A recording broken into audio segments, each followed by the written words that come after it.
Boa noite, irmãos. Graças a Deus, porque podemos mais uma vez estar aqui. E nós estamos investindo. O profeta pregou uma mensagem intitulada Os Investimentos. E quase tudo que você vai fazer na vida material, as pessoas fazem investimentos, fazem um balanço dos prós, dos contras, do que é que vai gastar e o que é que vai ter retorno, e a esperança de que o retorno cubra os gastos e sobre alguma coisa. Se não, descarta aquela possibilidade. E nós, durante toda a nossa vida, estamos trabalhando com investimentos. Os homens mais milionários dos Estados Unidos enricaram justamente com isso aí. Investindo. E aí, quando se investe numa empresa e a empresa quebra, quem investiu se quebra. Quando ela vai embora, aí quem investiu enrica, fica milionário. Então, o nosso investimento, todo humano pensa a mesma coisa. Quando fala em morte, quando a pessoa é nova, fala assim: epa, peraí, fala nesse assunto agora não, ainda estou tão novo. Mas quem pensou que era só velho que morria, enganou-se redondamente. É bom de vez em quando a gente dar uma volta pelo cemitério e olhar naquelas datas que estão escritas nas cruzes que tem lá no cemitério. Você vê o tanto de gente que já foi muito mais novo do que você. Então,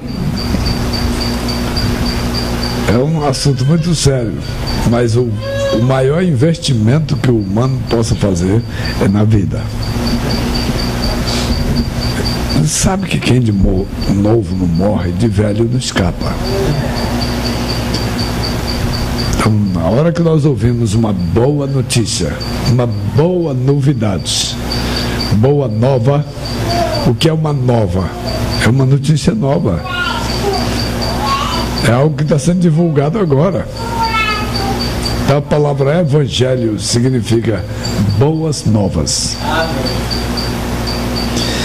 E no Velho Testamento a pessoa examinava a lei, e a lei dizia: quem cumprir essas coisas vai viver. Mas todos se encontravam reprovados. A única maneira de cumprir a lei e continuar vivo era, cada vez que errava, levar uma vida inocente para oferecer no seu lugar. Deus já fez aquilo porque Ele sabia que, se não tivesse a intercessão de uma vida inocente no lugar do pecador, não escapava ninguém. Ninguém mesmo. Jó creu tanto naquilo que, quando os filhos dele faziam uma festa de aniversário de um dos irmãos em algum lugar que chegava: meus filhos, foi tudo bem? Foi. Ninguém prevaricou, ninguém pecou, ninguém errou, ninguém se extravasou, ninguém fez nada errado. Não, papai, correu tudo bem. Mas ele não confiava: esses moleques podem estar me enganando. Ele corria lá, pegava um cordeiro inocente do rebanho. Senhor, pode ser que meus filhos tenham feito alguma coisa errada. Eu já vou fazer logo o que o Senhor disse para fazer. Estou oferecendo logo uma vida no lugar deles para que eles continuem vivos. Que coisa, né? Então, para sermos herdeiros da vida eterna, nós temos que nos qualificar aqui para a herança. Nós temos que estar inclusos no testamento. No testamento deixado por o único homem que andou aqui na terra e que a vida de Deus, a vida eterna, estava nele.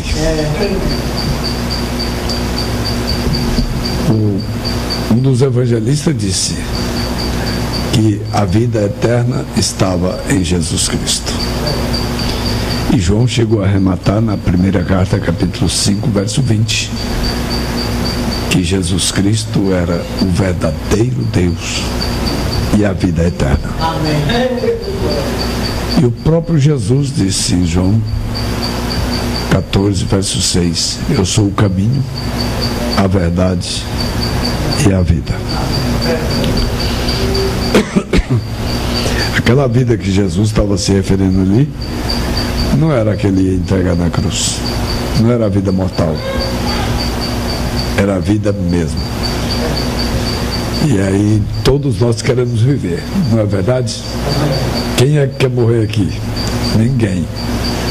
E essa primeira morte que você já tem medo, é um vale escuro, até você mergulhar naquela escuridão e ver a luz do outro lado.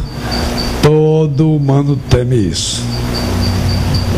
Está sabendo que por aquele vale da sombra da morte tem que entrar com alguém que te sustenta. É verdade. Se entrar sozinho, não sabe se sai nunca do outro lado. Não é verdade? Então isso é uma sequência. Primeiro, nós ouvimos a palavra. Segundo, alguma coisa em nós vai dizer que nós cremos nisso ou não. Se nós cremos, nós vamos receber coragem, vigor para confessar que nós cremos. Eu creio nisso. Vocês viram o que o Nuco fez? Ele disse para o Felipe, ele sentiu um negócio nele, ele disse, tem água bem aqui. O que é que me impede de ser batizado? Ele disse, nada. Se você crê, nada impede. Ele disse, creio. Descer na água lá e Felipe o batizou. Então, confessamos que cremos, que com o coração nós cremos e com a boca nós confessamos que cremos. E perseveramos naquilo que nós cremos até que o Senhor coloque o selo da crença naquele que crê. Pronto, recebeu o Espírito Santo, o Espírito de vida está na estrada. Trate de nunca entristecê-lo e muito menos de enxotá-lo para longe de si, porque a hora vai vir de ser transformado do mortal para um que vive. E se o Espírito Santo estiver aí, é quem vai fazer isso. Se não tiver, ninguém faz. Tá certo? Por que nós queremos chegar nesse ponto? Porque depois disso aí, passou da morte para a vida, adeus morte. Todos aqueles que passarão pelo julgamento estão sujeitos ao poder da segunda morte. Eles podem ser livres, podem ser absolvidos do julgamento, mas eles estão correndo o risco de serem tragados pela segunda morte. Vai depender do resultado do julgamento. E os que vão na primeira ressurreição, a segunda morte não terá poder sobre eles. Ela só terá poder para aplicar naqueles que se levantarão na segunda ressurreição. E esse meado não vai pegar todos, só aqueles que forem condenados. Mas e o arrebatamento? A mensagem está aqui. É impossível pensar em arrebatamento sem lembrar de 1 Tessalonicenses capítulo 4. E nós vamos nos pôr de pé para nós lermos isso. Eu já li essa escritura muito mais de 50 vezes, mas por derradeiro agora aprendi um negócio novo.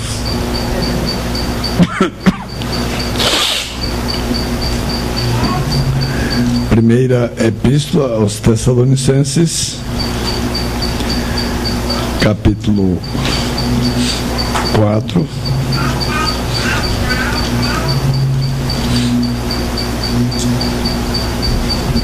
Do versículo 13 até o versículo 18.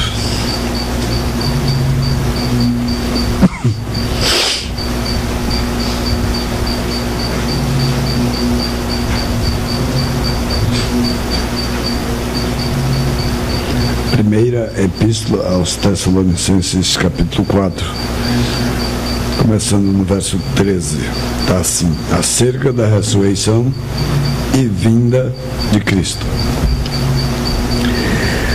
Não quero, porém, irmãos, que sejais ignorantes acerca dos que já dormem, para que não vos entristeçais como os demais que não têm esperança. Porque se cremos que Jesus morreu e ressuscitou, assim também aos que em Jesus dormem, Deus os tornará a trazer com ele.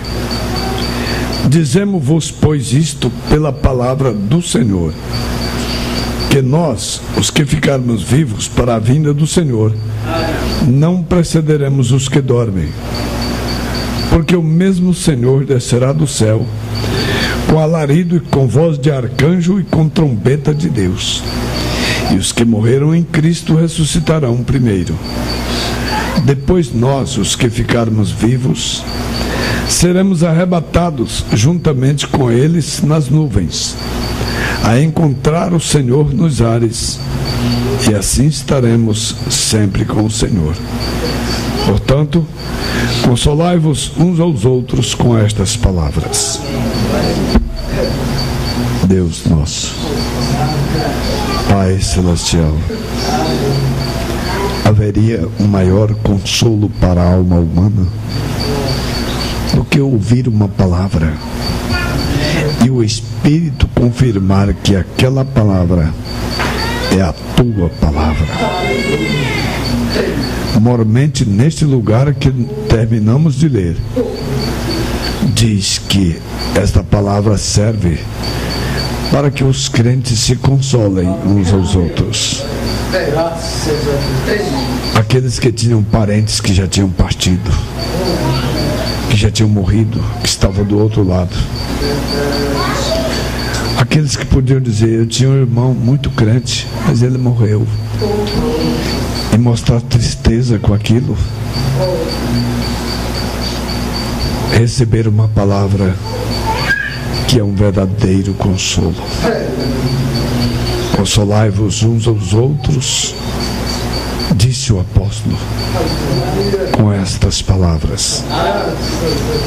Ajuda-nos, pois, Senhor, a usar a tua palavra neste particular, para nos trazer mais um pouco de consolo, além do muito que o Senhor já tem dado a nós. Pelo que te agradecemos e esperamos na tua bondade, em nome de Jesus Cristo. Amém. Podeis assentar.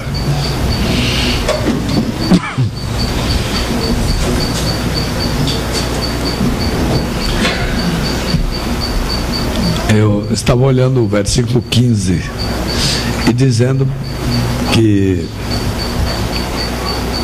eu já li mais de 40 vezes, 50 vezes neste lugar. E essa semana eu vi algo novo nessa leitura. O verso 15, quando eu fui lendo assim: dizemos-vos, pois, isto pela palavra do Senhor. Sabe o que é isso? Quando um homem de Deus está dizendo, eu agora estou falando pela palavra do Senhor, é assim diz o Senhor. É assim diz o Senhor.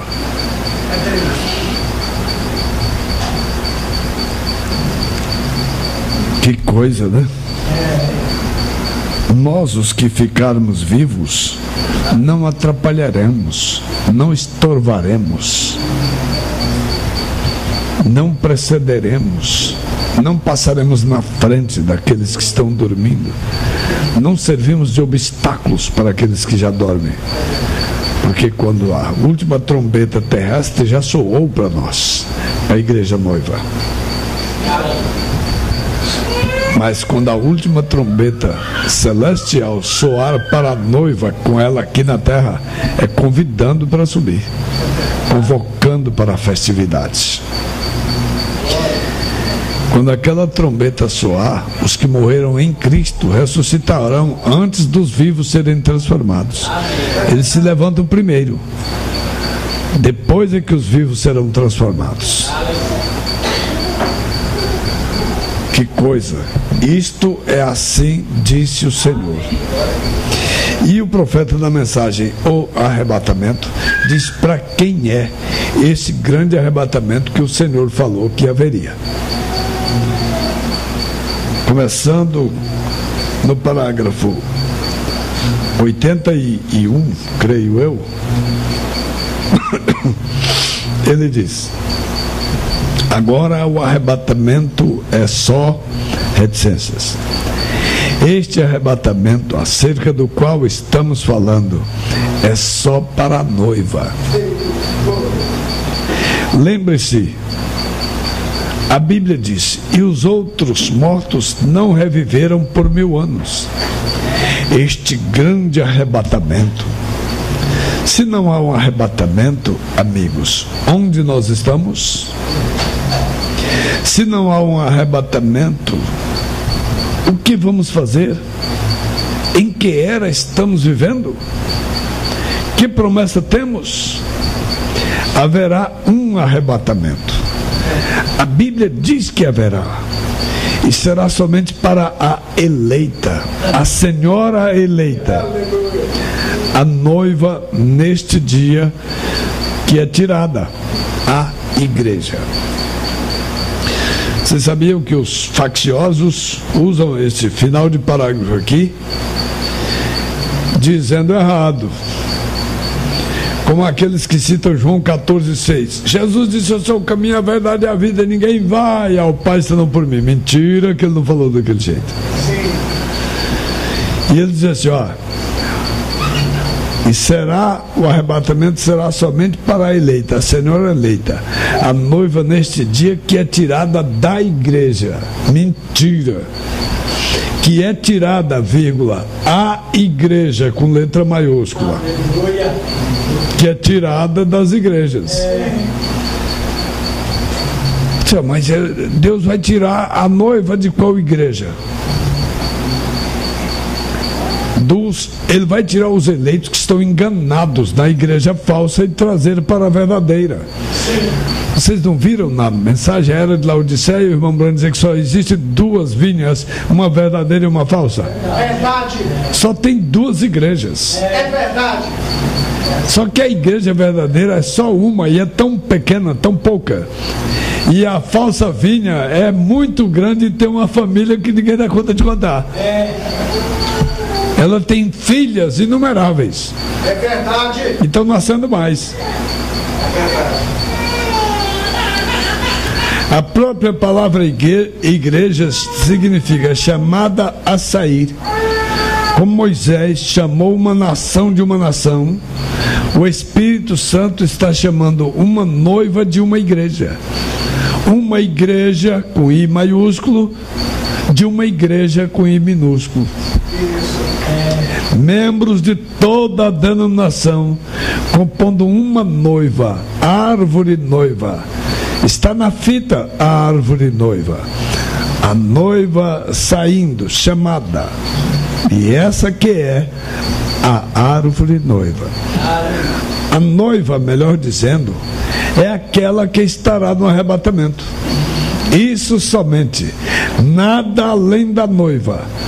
Os eleitos conhecidos de antemão por Deus desde o princípio, os genes espirituais do Pai. Vou parar aqui só por um momento. O profeta diz: eu fico nervoso pensando que vou segurá-los por demasiado tempo. Porém, note, veja cada um de vocês. Você sabe, anos antes que você tivesse nascido, você estava em seu pai como um gene. A congregação diz amém. Isso mesmo, um germe, uma semente, estava em seu pai. Vem do sexo masculino, não do feminino. Está vendo? O feminino oferece ou fornece o óvulo, um campo de cultivo. Porém, o germe vem do pai. Agora escute, em meu pai. Ou, meu filho sentado aqui, quando eu tinha 16 anos de idade, meu filho estava em mim. Eu não o conhecia, porém ele estava ali. Agora, através de um campo de cultivo, através do santo matrimônio, ele se tornou conforme minha imagem. Eu o conheço.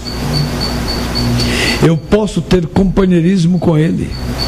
E ele veio exatamente no tempo, quando era o tempo certo. Assim, agora assim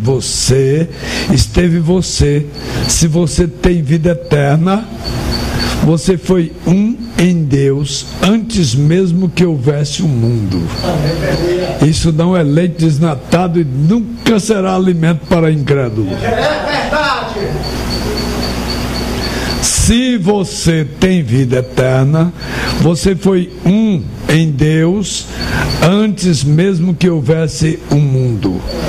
Você é uma parte, um filho de Deus, um atributo de Deus. Ele sabia a exata era em que você viria. Ele o predestinou para essa era, para ocupar esse lugar. E ninguém mais poderia ocupá-lo. Não importa quantas personificações e coisas tais, você tem de estar ali, porque ele sabia que você estaria ali. Agora você está manifestado. Agora você pode ter companheirismo com ele. E é isso que ele quer. Ele está anelando companheirismo, ser adorado. Porém, se sua vida não esteve sempre como um atributo em Deus, você é só um imitador do cristianismo. É verdade. Meu Deus. Está vendo? Haverá milhões e bilhões deles. Eles serão apenas imitadores do cristianismo. São bilhões. Você sabia que o número maior de cristãos que eles falam hoje, no dia que nós estamos vivendo, são os católicos. Do mundo chamado cristianismo, da ala chamada cristianismo, os católicos são o maior número. Ainda são o maior número. E diz que são cristãos também. Eles creem em Jesus Cristo. Igual pregamos daquela vez. Todo engano, o engano mais poderoso que o diabo tem, é quando ele usa a Bíblia como a palavra de Deus e Jesus Cristo como Salvador. E é porque Jesus avisou: muitos virão em meu nome e enganarão a muitos. É verdade. Agora, como é que nós vamos convencer a multidão de pessoas que estão sendo enganadas no nome de Jesus? Estão usando a Bíblia como a palavra de Deus, Jesus como Salvador, ouvindo sobre isso e estão sendo enganados. Você não quer que eles sejam enganados. Deus, o próprio Deus não quer. Mas não tem como evitar. Porque ele sendo Deus, ele já sabia que ia ser daquele jeito. Meu Deus.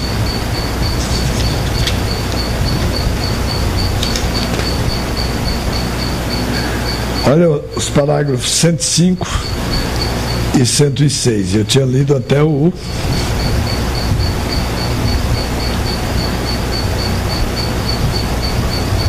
Eu li do 81 ao 85. Agora mais 2 parágrafos, 105 e 106. Agora nós encontramos aqui que Enoque foi o 7º.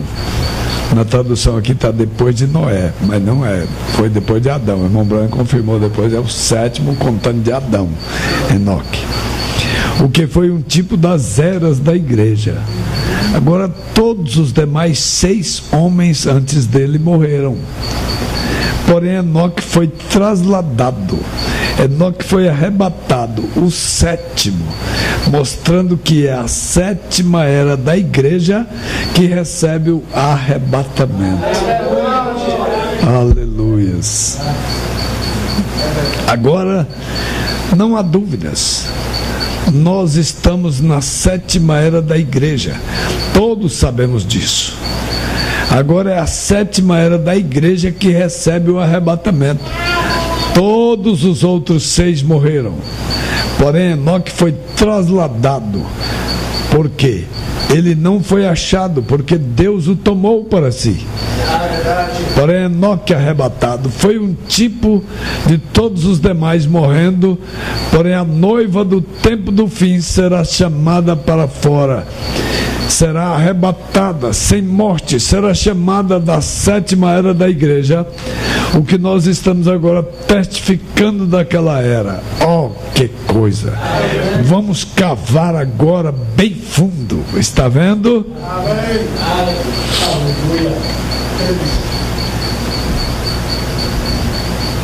Na primeira era da igreja, o Evangelho, assim diz o Senhor, o Evangelho para os gentios saiu na sua forma original. Da segunda era em diante já começou as interpretações e depois os ismos, e foi decaindo e tomando distância, que na quinta era, a era de Lutero, as pessoas eram batizadas com aguinha jogando na cabeça. No título Pai, Filho e Espírito Santo, e pregando que Deus era 3 pessoas da Santíssima Trindade. Mas nós não ignoramos que Satanás trabalha, ele só não trabalha 25 horas por dia, porque o dia só tem 24. Mas ele trabalha dia e noite. Ele não tem férias, não tem descanso. Enquanto nós estamos de noite aqui, o outro lado da terra está de dia. Agora, só que Satanás gosta de trabalhar mais de noite. Não sei porquê. Ele trabalha de dia também. Ele está tão atrevido agora que já está assaltando de dia, ateando fogo, provocando incêndio, é de dia mesmo, e atacando a polícia, enfrentando a polícia. Ele está trabalhando de dia também, mas ele gosta de trabalhar de noite, nas trevas. Por isso que, para tentar trabalhar na vida do cristão, ele tenta primeiro tirar o cristão da luz. Verdade. A luz do entardecer foi a mensagem de William Marion Branham. Verdade. Não queira você saber o tamanho do empenho de Satanás para tirar as pessoas dessa luz. Verdade. Quando ele não consegue tirar a pessoa fora da luz, ele arranja um ministério paralelo, pregando a própria mensagem aqui paralelo, para tapiar. Como o diabo fez no Jardim do Éden. Verdade. Nós achamos que essa piada de Cacô Felipe e essas coisas que estão aparecendo aí agora, dizendo que o irmão Branham foi um profeta verdadeiro, mas já passou o tempo dele. Agora tem que ter outro profeta vivo, porque o tempo do irmão Branham já passou. O profeta diz que quando um verdadeiro ministério é vindicado por Deus, ele nunca morre. É verdade! O ministro morre, mas o ministério não morre. É verdade! É verdade! Eles nunca conseguiram apagar o nome de Jesus Cristo, nem com dinheiro, comprando as testemunhas que assistiram à ressurreição, comprando para dizer que dormiram e os discípulos roubaram o corpo. Apagou coisa nenhuma. Eles pensaram que tinham comprado. Compramos as testemunhas que viram a ressurreição. Mas depois pegaram a confusão lá, o que estava acontecendo, prenderam e trouxeram. Era porque os apóstolos estavam fazendo sinais no nome daquele que tinha ressuscitado, e estava junto com eles o homem que tinha sido aleijado. Eita! Quando falava, disse, era eu mesmo que era aleijado, sim senhor, e pulava na frente deles lá. E agora? Aí disse, tá medonho. O que nós vamos fazer? Daqui a pouco Jerusalém todinha está crendo nesse homem. Os discípulos dele estão afirmando que ele ressuscitou e está vivo. Nós gastamos um dinheiro topado para comprar testemunha e dizer que foi mentira, que eles dormiram e levaram o corpo. Os discípulos levaram, roubaram. E agora está aí acontecendo coisas no nome desse homem e os dele atestando que está vivo. Mas na realidade o diabo inventa tudo. Dentro da igreja de Paulo tinha divisão. Um dizia eu sou de Paulo, o outro dizia eu de Apolo, e o outro eu de Cefas, e o outro eu de Pedro.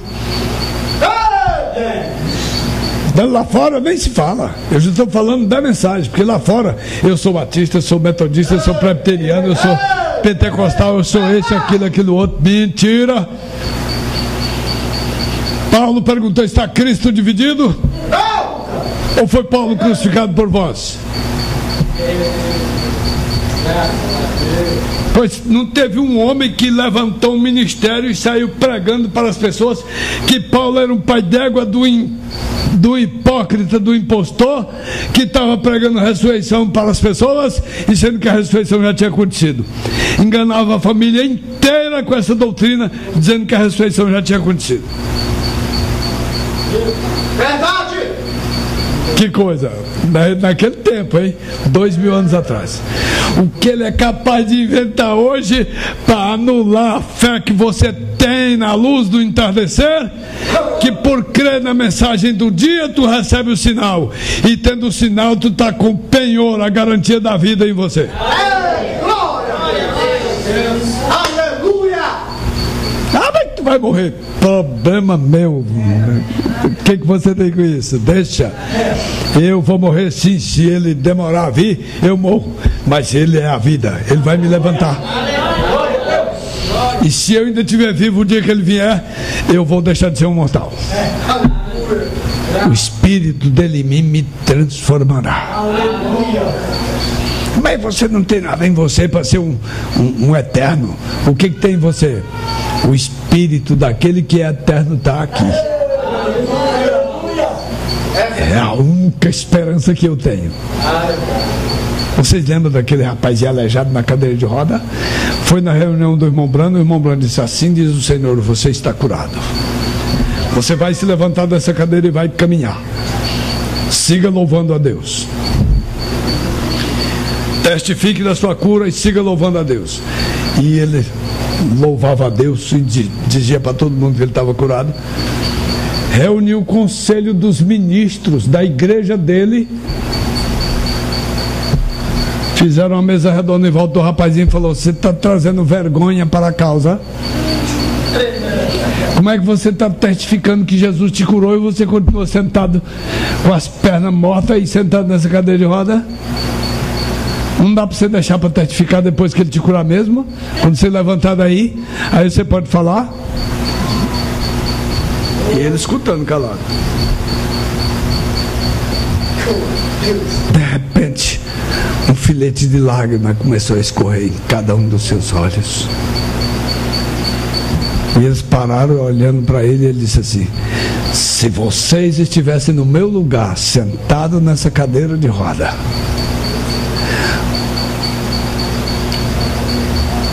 vocês não estariam tentando roubar, rebentar o meu último fio de esperança. O médico disse para mim que eu vou ficar o resto da minha vida sentado nessa cadeira. E um um homem de Deus disse para mim que Jesus me curou e eu vou me levantar.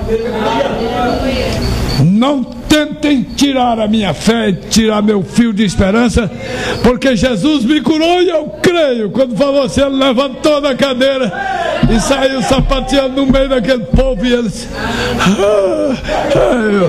nem sei o que resultou daquele monte de incrédulos querendo roubar a fé daquele pobre que estava segurando naquilo que o profeta de Deus tinha falado para ele. Agora, o assim disse o Senhor já disse: nós os que ficarmos vivos não precederemos os que dormem, que a trombeta vai soar, os mortos ressuscitarão primeiro, depois nós os vivos seremos transformados. A questão nossa hoje aqui em Breu Branco, dia 27 de janeiro de 2019, é nos posicionarmos no meio desse nós.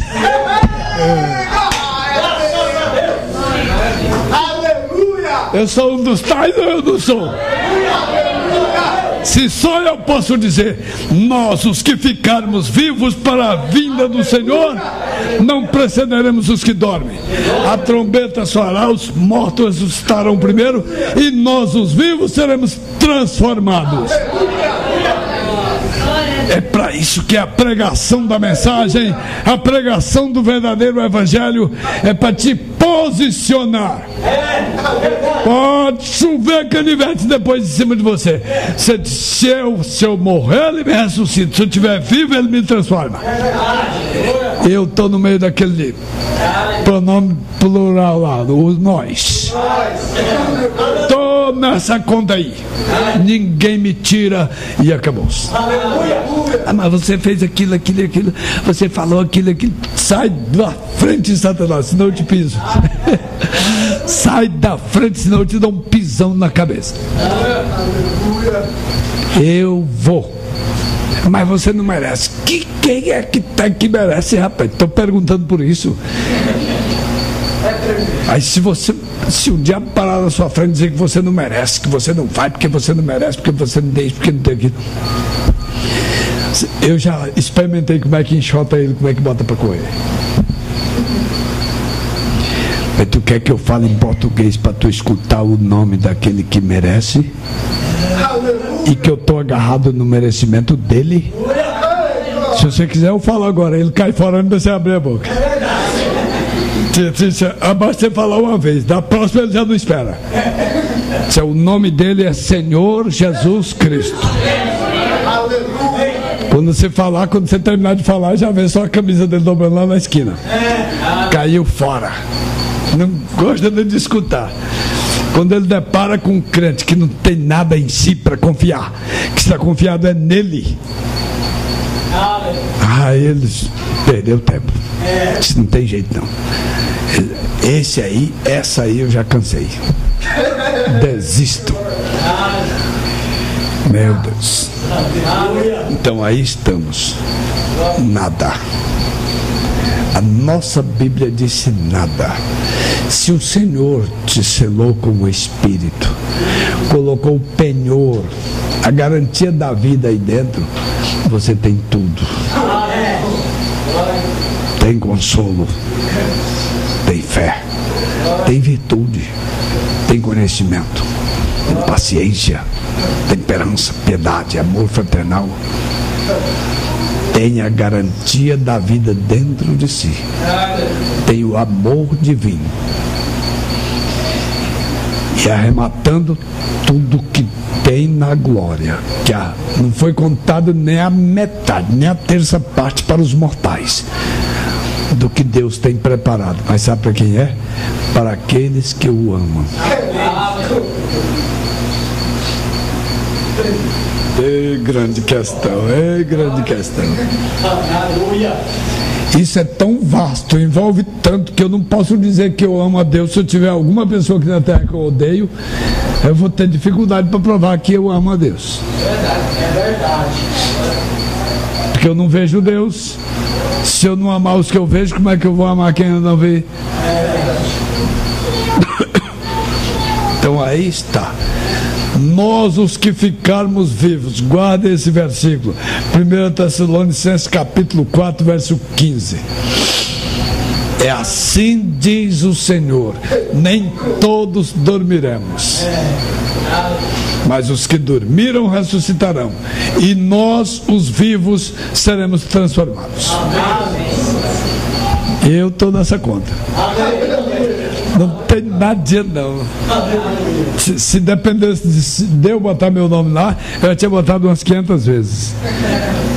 Mas eu creio de coração que está lá, e não fui eu que coloquei. Seguremos todos na palavra de Deus com toda a força da nossa fé, sabendo que se nós não estávamos em Deus antes do mundo existir, seremos apenas imitadores do cristianismo. Mas no dia do juízo ainda será provado que nós fizemos o melhor que nós podíamos. Mas se nosso nome está lá, como nós cremos que está no livro da vida, antes da fundação do mundo, nada, nem a morte, nem a vida, nem a altura, nem a profundidade, nem a largura, nem o comprimento, nem a fome, nem a nudez, nem a perseguição. Sabe o que é nada? Nada nos poderá separar do amor de Deus que está em Cristo Jesus, porque é o seu Espírito que derrama esse amor no nosso coração.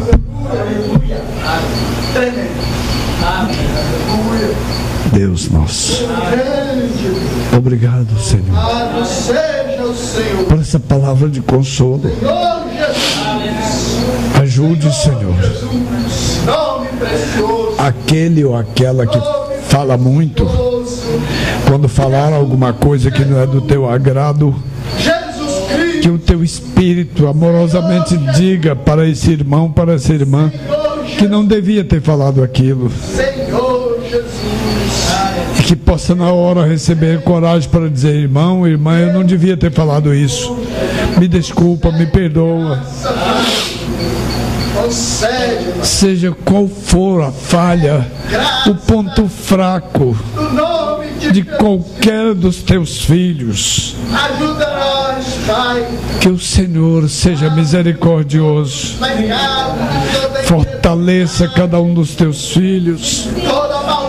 Já são tão poucos, ó Senhor, e o inimigo das nossas almas luta com tanta força. Descarrega todos os seus cartuchos em cima dos filhos de Deus, da tão pequena igreja. Ela tem primas ricas, ela tem primas modernas que criticam dela. Pai, obrigado pela palavra, Senhor. Mas a promessa do noivo de buscá-la para casamento está de pé, Senhor. Por isso nós te louvamos, por isso bendizemos o teu nome. Por isso, Senhor, nós recebemos através da palavra consolo suficiente para fortalecer nossa alma e nosso espírito, para continuarmos esperando a tua vinda, em nome de Jesus Cristo. Amém, Senhor. Amém e amém. Graças a Deus, aleluias. Não desanimem. Quem tiver desanimado pode dizer: irmão, o que é que eu faço? Arranja. Você sabe quando Davi chegou no ponto mais baixo, a Bíblia diz que Davi se esforçou no Senhor seu Deus. Pareceu que foi o último recurso de Davi. Ele não tinha mais nem para quem olhar, para quem gritar, para quem correr. Eles saíram para uma jornada e quando chegaram, os amalequitas tinham atacado a cidadezinha que os filisteus tinham dado para ele morar, com os homens dele e a família dele, tinham levado as mulheres, os filhos, tudo cativo. E o povo desesperou tanto, 600 homens companheiros de Davi ficaram tão desesperados que falaram em apedrejá-lo.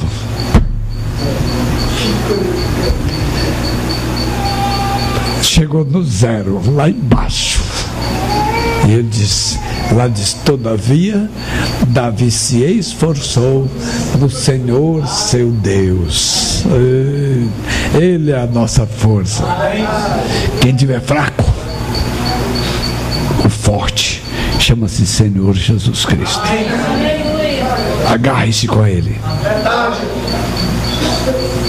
Vamos ficar de pé.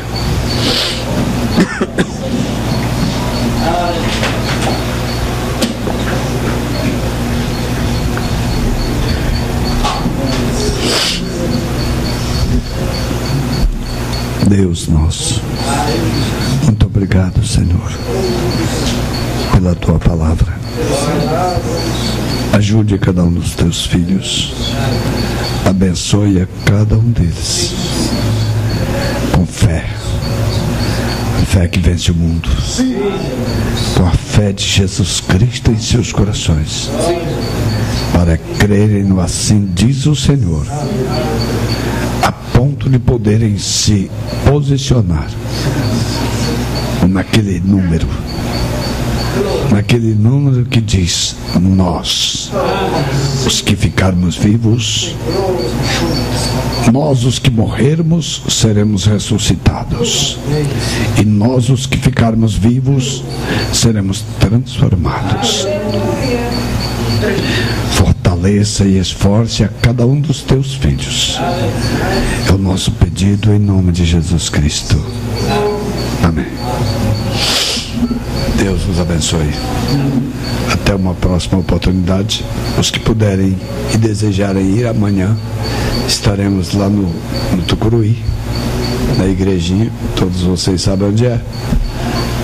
Logo às 6:30 da tarde nós já estaremos por ali. E de lá seguiremos para a Vila Neteolândia. Conto com a oração de cada um de vocês. Deus os abençoe.